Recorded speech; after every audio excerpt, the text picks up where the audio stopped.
Hi friends, எல்லாருக்கும் வணக்கம். உங்க எல்லாரையும் ஒரு புது கதையோட சந்திக்க வந்திருக்கேன். கதையோட தலைப்பு முழுதாய் தொலைந்தேன். இது நான் இணையத்தில் எழுதி என்னோட முதல் அச்சு புத்தகமா வெளிவந்த கதை. கதையை பத்தி சொல்லணும்னா, இந்த கதையோட ஹீரோ ஒரு ஸ்டார் ஹோட்டல் ஷெஃப். நம்ம ஹீரோவோட கனவுல அடிக்கடி ஒரு பொண்ணு வந்து அவனை தூங்க விடாம தொல்லை பண்றா. அந்த பொண்ணு யாரு? அவளை நம்ம ஹீரோ சந்திச்சாரா இல்லையா? அவங்களுக்குள்ள அப்படி என்ன பந்தம் இருந்தது போன்ற விஷயங்கள் எல்லாம் கதையை கேட்டு தெரிந்து கொள்வோம். இப்ப வாங்க கதைக்குள்ள போகலாம். முழுதாய் தொலைந்தேன். அத்தியாயம் 1. கடற்கரை நகரமான சென்னையின் ஒரு நள்ளிரவு வேளை. ஆள் அரவமற்ற சாலைகளில் மிகவும் குறைந்த அளவிலான வாகனங்கள் உச்ச வேகத்தில் சென்று கொண்டிருந்தன. நடைபாதைகளை இருப்பிடமாக கொண்டு வாழும் சிலர் தங்களுக்கு கிடைத்த கம்பளிகளுக்குள் சுருண்டு படுத்து மார்கழி மாத குளிரிலிருந்து தப்பிக்க வழி தேடிக் கொண்டனர். அவ்வளவு ஏன், 12 மணிக்கெல்லாம் ஊளையிட்டு ஊரை கூட்டும் தெருநாய்கள் கூட அன்று தள்ளுவண்டி கடைகளின் கீழும் தெருவோரங்களிலும் மிகவும் அமைதியாக படுத்து உறங்கிக் கொண்டிருந்தன. இப்படி அந்நகரமே ஆழ்ந்த சயனத்தில் இருக்க, ஒரு அடுக்குமாடி குடியிருப்பின் 7வது தளத்தில் தன்னந்தனியாக தனது அறையில் சற்று முன்னர் இமைகள் தழுவிய உறக்கத்தை முழுதாக அனுபவிக்க முடியாமல் கண்களை மூடியபடி மெத்தையில் புரண்டு கொண்டிருந்தான் அகிலன். அரை உறக்கத்தில் இருந்தவனுக்கு ஏசியால் குளிரூட்டப்பட்டிருந்த அந்த அறையிலும் கூட முத்து முத்தாக வியர்வை துளிகள் நெற்றியிலும் கழுத்திலும் ஊத்திருந்தன. நாக்கு வறண்டு தண்ணீருக்காக தவிக்கும் குழந்தையைப் போல தொண்டை குழிக்குள் எச்சில் விழுங்கியபடி தவித்துக் கொண்டிருந்தான். அகிலனின் இந்த தவிப்பு நீண்ட நெடிய காலமாக அவனது மனதிற்குள் புகுந்து கண்ணாமூச்சி ஆடுபவளுக்கானது. பல வருடங்களாக பெயர் தெரியாத, முகவரி தெரியாத, ஆனால் தன் நெஞ்சத்தில் மட்டும் நிரந்தரமாக குடிகொண்டு விட்டவளுக்கான தவிப்பு அது. வியர்வையில் நனைந்திருந்தவனின் கருவழிகள் இரண்டும் சில நொடிகள் இடமும் வலமும் பயணம் செய்த பொழுது அவனது நினைவலையின் பெட்டகத்திலிருந்து சில காட்சிகள் நிழற்படமாக விரிய ஆரம்பித்தன. சுற்றுப்புறம் அனைத்தும் மங்களாக தெரிய அவளது உருவம் மட்டும் தண்ணீரால் துடைத்து வைத்தது போன்று தெள்ள தெளிவாக இருந்தது. கையில் ஒரு நீளமான துப்பாக்கியை வைத்துக்கொண்டு கூர்வழி பார்வையால் குறிபார்த்து எதிர்ப்புறம் நோக்கி அங்கிருந்த பலூன்களை சுட்டு தள்ளினாள் அவள். தான் ஜெயித்து விட்டோம் என்ற மகிழ்ச்சியுடன் அவள் துள்ளி குதித்து ஆரவாரம் செய்த காட்சி அவனது மனக்கண்களுக்குள் அற்புதமாக வந்து போனது. முழுதாக ஒரு நிமிடம் கழித்து அவை அனைத்தும் காட்சி பிழையாக மாறி சுற்றும் சூறாவளியாக சுழன்றடித்து மாயமாக மறைந்து போகவும் சட்டென கண்களை திறந்து எழுந்தமர்ந்தான் அகிலன். 100 மீட்டர் ஓட்டப்பந்தயத்தில் ஓடி கலைத்த வீரனை போன்று வேகமாக மூச்சு வாங்கியபடி அமர்ந்திருந்தான். நெற்றியிலும் கழுத்திலும் பூத்திருந்த வியர்வை துளிகளை புறங்கையால் ஒற்றியெடுத்தவன் சுவரில் மாட்டியிருந்த கடிகாரத்தில் நேரம் பார்த்தான். நேரம் நள்ளிரவு 2 கடந்திருந்தது. அதை கண்டதும் தனது கரங்களால் முகத்தை மூடி பின்பு கேசத்தை கோதியவன் மேஜையிலிருந்த தண்ணீரை எடுத்து பருகி சற்று ஆசுவாசப்பட்டு கொண்டான். ஏசியை அணைத்துவிட்டு கட்டிலில் இருந்து எழுந்தவன் அந்த அறையை ஒட்டி இருந்த பால்கனியின் கதவை திறந்து கொண்டு வெளியே சென்றான். சுற்றிலும் பார்வையை சுழல விட்டவனுக்கு அந்த நள்ளிரவு பொழுதிலும் கூட வண்ண விளக்குகளால் ஜொலித்த சென்னை நகரம் மனதிற்குள் நிம்மதியை ஏற்படுத்தி அவனது தனிமைக்கு சற்று இதத்தை அளித்தது. மார்கழி மாத பனிக்காற்றில் உடல் சிலிர்க்க நின்றிருந்தவனின் கண் முன்னே மீண்டும் அவளது முகம் தோன்றவும் தலையை சிலுப்பியவன் கதவை அடைத்துவிட்டு மீண்டும் சென்று கட்டிலில் விழுந்தான். உன்னிடம் வருவேனா என்று போக்கு காட்டிய உறக்கத்துடன் போராடி ஒரு வழியாக வென்றவன் இம்முறை ஆழ்ந்த தூக்கத்திற்கு, அதுவும் எவ்வித தொந்தரவும் இல்லாத நிம்மதியான சயனத்திற்கு சென்றான். அப்பொழுதுதான் உறங்கியது போல இருக்க, கீங் கீங் என்று ஒலி எழுப்பிய அலாரத்தின் தலையை தட்டி அதன் சத்தத்தை நிறுத்தினான் அகிலன். காலையில் 5:30 மணிக்கே எழுந்துவிடும் பழக்கம் தனக்காகவும் தனது பணிக்காகவும் அவனாக ஏற்படுத்தி கொண்டதுதான். அடுத்த அரை மணியில் காலை கடன்களை முடித்துவிட்டு ஜாகிங் செல்வதற்காக உடைகளை மாற்றியவன் தனது அடுக்குமாடி குடியிருப்பிற்கு அருகிலேயே இருந்த ஒரு பெரிய பூங்காவிற்கு சென்றான். உள்ளே நுழைந்ததும் அங்கு வழக்கமாக ஜாகிங் வரும் சிலர் அகிலனை பார்த்து சிநேகமாக புன்னகைத்தபடி குட் மார்னிங் என்று காலை வாழ்த்துக்களை தெரிவிக்க, பதிலுக்கு அவனும் மார்னிங் என்று சின்ன சிரிப்புடன் இயம்பிவிட்டு குனிந்து தனது ஷூ லேஸை இறுக்கமாக கட்டினான். பெருமூச்சை வெளியிட்டபடி எழுந்தவன் அந்த பூங்காவை சுற்றி போடப்பட்டிருந்த தடத்தில் ஓட ஆரம்பித்தான். சுமார் 40 நிமிடங்கள் ஓடி களைத்தவன் மீண்டும் இல்லம் திரும்பிய பொழுது ஆதவன் வானில் நன்றாக ஜொலித்துக் கொண்டிருந்தார். நாளிதழ், செய்தி சேனல்கள், அலைபேசி என்று எதிலுமே நேரத்தை செலவழிக்காமல் சரியாக 7:50 மணிக்கு தான் பணிபுரியும் மிகவும் பிரபலமான ஒரு 5 நட்சத்திர ஹோட்டலின் முன்பு தனது சிவப்பு நிற ஸ்விஃப்ட் காரை நிறுத்தினான் அகிலன். உணவகம் முழுவதும் பெரிதாக ஆள் அரவமின்றி இருக்க சில துப்புரவு பணியாளர்கள் மட்டும் வழக்கம் போல சுத்தம் செய்யும் வேலைகளில் ஈடுபட்டிருந்தனர். ஹோட்டலின் சமையல் அறைக்கு அருகிலேயே இருந்த உடை மாற்றும் அறைக்கு சென்றவன் தான் அணிந்து வந்த உடையை லாக்கரில் மாற்றி வைத்துவிட்டு கிரீன் ஒயாசிஸ் என்று பெயர் பொறிக்கப்பட்ட வெள்ளை முழுக்கை சட்டையை எடுத்து அணிந்து கொண்டான். இடையில் ஏப்ரனும் தலையில் டோ எனப்படும் ஷெஃப்கள் அணியும் வெள்ளை தொப்பியையும் அணிந்து கொண்டு சமையல் அறைக்கு சென்றான். அகிலன் கிரீன் ஒயாசிஸில் கடந்த 4 வருடங்களாக தலைமை ஷெஃப்பாக பணிபுரிந்து வருகிறான். பணியில் சேர்வதற்கு முன்னால் ஒரு வருடம் பிரபலமான ஹோட்டல் ஒன்றில் பயிற்சி எடுத்துக் கொண்டது மட்டுமில்லாமல் சமையல் கலையில் மேற்படிப்பை வெளிநாட்டில் முடித்ததால் சுலபமாக சில ஆண்டுகளிலேயே தலைமை ஷெஃப் பதவி அவனுக்கு கிடைத்தது. சமையல் அறைக்கு வந்த அகிலன் தான் அணிந்திருந்த கை கடிகாரத்தில் நேரம் பார்த்தான். மணி 8 இன்னும் ஓரிரு நிமிடங்களே இருந்த நிலையில் அவனுக்கு கீழ் பணிபுரியும் சமையல் கலைஞர்கள் ஒவ்வொருவராக அவன் முன்பு ஆஜராக துவங்கினர். குட் மார்னிங் ஷெஃப் என்றபடி ஒவ்வொருவரும் அறக்க பறக்க அவன் முன்பு வந்து நிற்க தனது கண்களால் அனைவரையும் ஒரு முறை ஆராய்ந்தவன், எங்க அந்த லேசி கூஸ் பிரவீன் சார், இன்னைக்கும் லேட்டு தானா என்று குரலில் கடுமையை கூட்டி தன் முன்பு நின்றவர்களிடம் வினவினான். பிரவீன் அந்த ஹோட்டலில் அகிலனுக்கு கீழே சூஸ் ஷெஃபாக பணிபுரிகிறான்.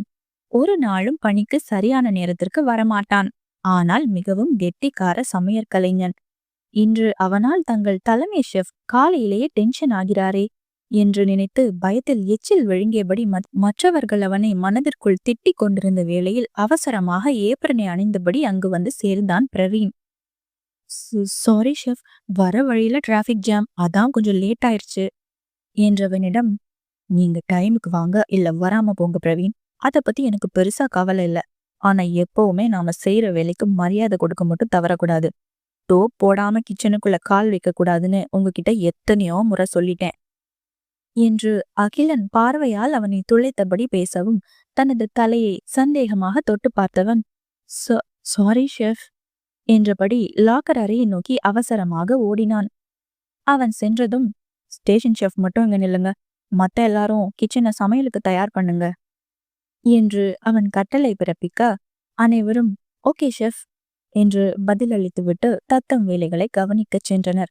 பின்னர் ஸ்டேஷன் ஷெஃப்களுடன் பிரவீனும் வந்து சேர அன்றைய மெனுவை பற்றி அவர்களுடன் கலந்துரையாடினான் அகிலன். சமையல் மேடையில் அவனை சுற்றி மற்றவர்கள் நின்றிருக்க தன்னுடைய சிறிய பிளானரில் எழுதியிருந்த மெனுவை பார்த்தபடி, இன்னைக்கு special dish butter garlic crab and asparagus salad, அப்பிடைசருக்கு லாப்ஸ்டர் கட்லெட் செஞ்சிருங்க, டெசர்ட்டுக்கு கேரமல் சீஸ் கேக், மற்றபடி வழக்கமான மெனு என்னன்னு உங்களுக்கே தெரியும் நினைக்கிறேன். ஏதாவது சந்தேகம் இருந்தா ஷெஃப் பிரவீன் கிட்ட கேட்டு தெரிஞ்சுக்கோங்க என்றான். ஓகே ஷெஃப் என்று அகிலனுக்கு பதிலளித்து விட்டு அனைவரும் அங்கிருந்து செல்ல பிரவீனை அழைத்தவன், இன்னும் கொஞ்ச நேரத்துல புதுசா 2 ட்ரெயினிஸ் இங்க வேலையில சேர வருவாங்க. அவங்கள வெஜிடபிள் ஷாப்பிங்ல கொஞ்ச நாள் விட்டு கவனிச்சுக்கோங்க. நான் போய் சீ ஃபுட் வாங்கிட்டு வந்துடுறேன் என்றதும், ஓகே ஷெஃப், நான் பாத்துக்கிறேன், நீங்க போயிட்டு வாங்க என்றான் அவன். கிரீன் ஒயாசிஸில் முடிந்தவரை ஃப்ரோசன் மீட் எனப்படும் உறைய வைக்கப்பட்ட அசைவ மற்றும் கடல் உணவுகளை பயன்படுத்த மாட்டார்கள். அதுவும் அகிலன் அங்கு தலைமை ஷெஃபாக பதவியேற்றதிலிருந்து இந்த பழக்கத்தை மிகவும் கவனத்துடன் கடைபிடித்து வருகிறான். அவன் அந்த நட்சத்திர ஹோட்டலில் பணிபுரிய துவங்கிய பின்னர் அந்த உணவகம் இன்னும் பிரபலமாகிவிட அதன் உரிமையாளர் அவனது வேலைகளில் அதிகம் தலையிடுவதில்லை. இன்றும் அதே போன்று கடல் உணவுகளை வாங்குவதற்காக தான் வழக்கமாக செல்லும் ஒரு கடைக்கு சென்றான் அகிலன். நகரிலேயே மிகவும் பிரபலமான அந்த கடையில் கோழி இறைச்சியிலிருந்து கடல் உணவுகள் வரை அனைத்தும் மிகவும் சுத்தமாக கிடைக்கும். காரை வெளியே நிறுத்திவிட்டு உள்ளே சென்றவனை, வாங்க வாங்க அகிலன் தம்பி என்று சிரித்த முகமாக வரவேற்றார் அக்கடையின் உரிமையாளர் ராபின். அவரிடம், ஹலோ அங்கிள், இன்னைக்கு நண்டும் சிங்கராலும் வேணும், நேத்தே ஆர்டர் கொடுத்திருந்தேன், எல்லாம் ரெடி தானே என்று கேட்டவனிடம், ஆமா தம்பி, உங்களுக்காகவே காலையில ஹார்பருக்கு போய் ஃப்ரெஷ்ஷா நண்டும் இறாலும் வாங்கிட்டு வந்தேன், இதோ பாருங்க, எல்லாம் இன்னும் உயிரோட தான் இருக்கு என்றபடி அவனை அழைத்து சென்று ஒரு பெரிய வாளியில் அசைந்து கொண்டிருந்த நண்டையும் இறாலையும் காண்பித்தார். அதை கண்டு திருப்தி அடைந்தவன், ஓகே அங்கிள், நான் இதையே வாங்கிக்கிறேன் என்று விட்டு தனது ஹோட்டல் வங்கி கணக்கிலிருந்து பில் தொகையை செலுத்தினான். அகிலன் அங்கிருந்து விடைபெறவிருந்த வேளையில், ஆர்டர் கொடுத்தா நாங்க ஹோட்டலுக்கே கொண்டு வந்து டெலிவரி பண்ணிடுவோமே தம்பி, வீணா உங்களுக்கு எதுக்கு அலைச்சல் என்றவரிடம், இல்ல அங்கிள், இதெல்லாம் நானே நேர்ல வந்து பார்த்து வாங்குறதுல எனக்கு ஒரு திருப்தி என்று பதிலளித்தான். கிரீன் ஒயாசிஸில் அகிலன் சொன்னது போல 2 பெண்கள் புதிதாக வேலையில் சேர்வதற்கு வரவும், அங்கு வேலை செய்யும் இளைஞர்கள் வாயை பிளந்து கொண்டு நின்றனர். இதுவரை அங்கு ஆண்களே பணிபுரிந்து வந்த நிலையில் அவர்களை இப்பெண்களின் வரவு ஆச்சரியப்படுத்தியது. அடுப்பில் கொதிக்கும் உணவுகளை கண்களால் அளவிட்டபடி மேற்பார்வை பார்த்து கொண்டிருந்த பிரவீனுக்கு திடீரென அங்கு ஏதோ உணவு கருகும் வாடை வருவது போலிருக்க அந்த இடத்தை நோக்கி விரைந்தான். அப்பொழுது அவனுக்கு கீழே பணிபுரியும் ஸ்டேஷன் ஷெஃப்களில் இருவர் தங்கள் வேலையை மறந்து எதையோ வேடிக்கை பார்த்து கொண்டிருப்பதைக் கண்டு, அடுப்புல சாப்பாட்டை கருக விட்டுட்டு அப்படி எதை வேடிக்கை பார்த்துட்டு இருக்கீங்க? வேலை நேரத்துல உங்க எண்ணம்லாம் இங்க மட்டும்தான் இருக்கணும், அண்டர்ஸ்டாண்ட் என்று அவன் சத்தம் போட, அதன் பிறகே அவர்கள் தங்கள் தவறை உணர்ந்து மீண்டும் வேலையில் கவனம் செலுத்தினர். இவர்கள் யாரை வேடிக்கை பார்த்தார்கள் என்று நிமிர்ந்து பார்த்தவனோ, அங்கே பயந்து அரண்டு போய் விழித்து நின்ற 2 பெண்களை கண்டதும் யோசனையுடன் அவர்கள் அருகே சென்றான். நீங்க என்று குழப்பத்துடன் கேட்டவனிடம், ஹலோ சார், நாங்க தான் இங்க புதுசா ஜாயின் பண்ண வந்திருக்கிற ட்ரெயினிஸ், நான் வந்தனா என்று ஒரு பெண் தன்னை அறிமுகப்படுத்திக் கொள்ள, அவள் அருகே நின்ற மற்றொருத்தி, என் பேரு திவ்யா சார் என்றாள். ஓஹோ என்றபடி இருவரையும் ஏற இறங்க பார்த்தவன், இதுக்கு முன்னாடி எங்க வேலை பார்த்தீங்க என்று வினவவும், ஒரு உணவகத்தின் பெயரை சொல்லி, நாங்க 2 பேரும் அங்கதான் 1.5 வருஷமா ஸ்டேஷன் ஷெஃபா வேலை செஞ்சோம் சார் என்றாள் வந்தனா. பிரவீனோ, சரி சரி, நான் தான் இந்த கிச்சனோட சூஸ் ஷெஃப், ஹெட் ஷெஃப் இப்ப வெளியே போயிருக்காரு, இன்னும் கொஞ்ச நேரத்துல வந்துடுவாரு என்றவன், ராகவ் என்று அங்கு வேலையாக இருந்த ஒரு இளைஞனை அழைத்து, இவங்க 2 பேருக்கும் யூனிஃபார்ம் கொடுத்துட்டு லாக்கர் சாவியை வாங்கி கொடுத்துரு என்று கூறிவிட்டு சென்றான். அவன் சொன்னது போலவே ராகவ் அப்பெண்கள் இருவருக்கும் சீருடை வாங்கி கொடுத்துவிட்டு லாக்கர் அறையையும் காட்டிவிட்டு சென்றான்.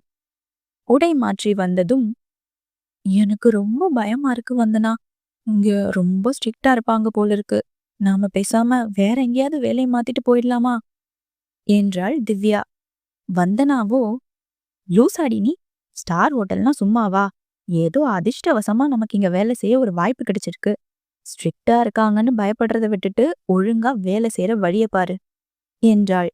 திவ்யாவும் அவள் சொன்னதற்கு ஆமோதிப்பாக தலையாட்ட, அதன் பிறகு இருவரும் ஹோட்டலின் சமையல் அறைக்குள் சென்றனர்.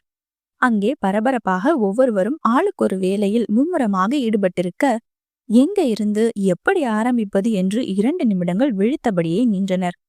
இருவரும் கைகளை பிசைந்து கொண்டு நிற்பதைக் கண்ட பிரவீன் அவர்களிடம் சென்று என்னவென்று புருவத்தை உயர்த்தி வினவவும், அது சார், நாங்க என்ன டிஷ் சமைக்கட்டும், மெனு என்னன்னு சொன்னீங்கன்னா உடனே செய்ய ஆரம்பிச்சிருவோம் என்றாள் வந்தனா. அவள் சொன்னதை கேட்டு அவன் பாக்கென சிரித்துவிட, உள்ளுக்குள் கோபம் பெருகியது வந்தனாவுக்கு. இப்ப நம்ம அப்படி என்ன கேட்டுட்டோன்னு இப்படி சிரிக்கிறாரு என்று நினைத்தவள், சார் என்று இழுக்கவும், இவ்வளவு தூரம் சமையலை பத்தி படிச்சுட்டு வந்த பிறகும் ஸ்டார் ஹோட்டல் பத்தி முழுசா தெரியலையா உங்களுக்கு? இப்போதைக்கு உங்க 2 பேரோட வேலை காய்கறி வெட்டுறதும் சமையலுக்கான முன் தயாரிப்புகளை செய்யறதும் தான் என்றான். அதை கேட்டதும் அதிர்ந்து விழித்து, என்ன, நாங்க காய்கறி வெட்டணுமா? ஏன் சார், எங்களுக்கு சமையல்ல நல்ல அனுபவம் இருக்கே, அப்புறம் ஏன் என்ற வந்தனாவிடம், எடுத்த உடனே உங்களை நம்பி கையில கரண்டியை கொடுத்து சமைக்க விட முடியாது, அவ்வளோ ஏன், ஸ்டார் ஹோட்டல்ல வேலைக்கு சேர்ந்தப்போ நான் கூட இந்த வேலையை தான் முதல்ல செஞ்சேன், இப்போதைக்கு உங்க வேலை கிச்சன் அசிஸ்டண்டா இருக்கிறது தான், போய் சொன்னதை பண்ணுங்க என்றான். அவனை பார்த்து வந்தனா பற்களை நரநரவென கடிக்க, திவ்யாவோ அவளது கோபத்தை குறைக்க எண்ணி தன் தோழியின் கரத்தை இறுக்கமாக பற்றினாள். அதன் பிறகே அவளது கோபம் சற்று மட்டுப்பட்டது. இருவரும் பிரவீன் சொன்னவாறே காய்கறி வெட்டும் இடத்திற்கு செல்லவும், ஒரு நிமிஷம் என்று சொல்லி அவர்களை தடுத்தவன், கிச்சன்ல வேலை செய்யும் போது முடியை விரிச்சு போட்டுட்டு வரக்கூடாதுன்னு உங்களுக்கு தெரியாதா? போங்க, போய் முதல்ல உங்க முடியெல்லாம் நல்லா கட்டிட்டு வாங்க என்றவன் தொடர்ந்து, வேலை செய்ய சொன்னா ஏதோ அழகி போட்டியில கலந்துக்க போற மாதிரி வந்து நிக்க வேண்டியது என்று புலம்பியபடியே சென்றான். அனைவரின் முன்னிலையிலும் அவன் தங்களை இப்படி பேசிவிட்டானே என்று நினைத்து கோபத்தின் உச்சத்தில் இருந்த வந்தனாவை இழுத்து கொண்டு லாக்கர் அறைக்குள் சென்றாள் திவ்யா. உள்ளே சென்றதும், நீ சொன்னது சரிதான் திவ்யா, நமக்கு இந்த 5 ஸ்டார் ஹோட்டல் வேலைலாம் ஒத்து வராதுடி என்றவளிடம், ஹே, நீயே இப்படி சொன்னா எப்படி? கொஞ்ச நேரத்துக்கு முன்னாடி தானே இது நமக்கு கிடைச்ச அதிர்ஷ்டம். இந்த மாதிரி வாய்ப்பு அவ்வளோ ஈஸியா கிடைக்காதுன்னு சொன்ன. இப்போ நீயே மனம் தளரலாமா வந்தனா என்றாள் திவ்யா. தோழி சொல்வதும் சரிதான் என்று நினைத்தவள் தன்னுடைய பொறுமைக்கான மீட்டரை முடிந்த அளவு உச்ச வரம்பிற்கு அதிகரித்து விட்டு தலைமுடியை ஒரு ஹேர் பேண்டுக்குள் முடிந்து கொண்டு திவ்யாவுடன் சேர்ந்து சமையல் அறைக்கு சென்றாள். 1/2 மணி நேரம் கழித்து அனைத்து பொருட்களையும் வாங்கி கொண்டு ஹோட்டல் சமையல் அறைக்குள் நுழைந்தான் அகிலன். உள்ளே வந்ததும், பிரவீன், மெனு போர்ட் ரெடியா என்று அகிலன் வினவ, ஆமா ஷெஃப், எல்லாம் ரெடியா, அப்பவே எழுதி வச்சுட்டோம் என்று பதில் அளித்தவனிடம், சரி, அப்படின்னா வெளியே ஓபன் சைன் மாத்திட்டு மெனு போர்டை வச்சிருங்க என்றான். அவன் சொன்னது போலவே அடுத்தடுத்து வேலைகள் வேகமாக நடந்து கொண்டிருந்தன. 10 மணி ஆனதும் வாடிக்கையாளர்கள் கொஞ்சம் கொஞ்சமாக உணவகத்திற்கு வர ஆரம்பித்தனர். அகிலனிடம் தங்களை அறிமுகப்படுத்திக் கொள்ள எண்ணிய பெண்கள் இருவரும் அவனிடம் சென்றனர்.